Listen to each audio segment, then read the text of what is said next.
Although Jane Goodall founded the Jane Goodall Institute in 1977, its birth can be traced to the moment Jane stepped out of a game warden's boat onto a pebbly beach at what was then the Gombe Stream Game Reserve in Tanzania. Jane had a daunting assignment, finding it close to wild chimpanzees, documenting their behavior to shed light on our own evolutionary past. She rose to the occasion, very quickly making the first observations of any wild animals, making and using tools. Jane also observed chimps hunting bush pigs and other animals, disproving the widely held belief that chimpanzees were primarily vegetarian animals. Through subsequent years, Jane opened the world's eyes to the complexity and richness of chimpanzee communities, writing of close family bonds, dominance struggles among males, human-like communication such as pats on the back and hugs, and a lot more. Today, the Gombe chimps are perhaps the world's best known, and the Gombe Research Program represents the world's longest continuous wildlife study. Jane Goodall's Institute's Gombe Stream Research Center is a hub of scientific inquiry for researchers from all over the world. In the 1980s, rampant deforestation and its effects on the chimpanzees in Africa compelled Jane to shift her focus from research to conservation of the great apes and nature in general. She began traveling the world speaking about the amazing beings she come to know so well. Here and there she learned of individual chimpanzees in need, many orphaned by poachers and being sold in the black market or kept chained in backyards as pets. As a result, the Institute's Sanctuary program was born.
Jane Goodall, born Valerie Jane Morse Goodall on April 3, 1934, is a British primatologist, ethologist, anthropologist, and UN messenger of peace.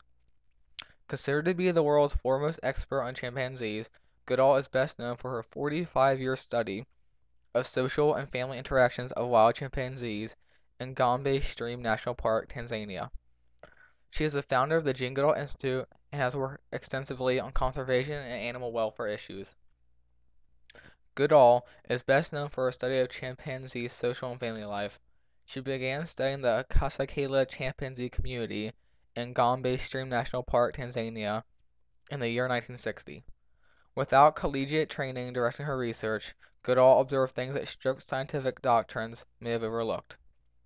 Instead of numbering the chimpanzees she observed, she gave them names, such as Fifi and David Graybeard, and observed them to have unique and individual personalities, an unconventional idea at the time. She found that it isn't only human beings who have personality, who are capable of rational thought and emotions like joy and sorrow.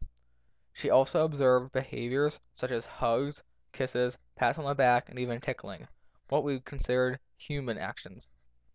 Goodall insists that these gestures are evidence of the close supportive, affectionate bonds that develop between family members and other individuals within a community, which can persist throughout a lifespan of more than 50 years for a chimpanzee. These findings suggest similarities between humans and chimpanzees exist in more than genes alone, but can be seen in emotion, intelligence, and family and social relationships. 50 years ago, more than 50 years ago, it wasn't like the world wasn't, so accessible the way it is today. No, Africa was the dark continent.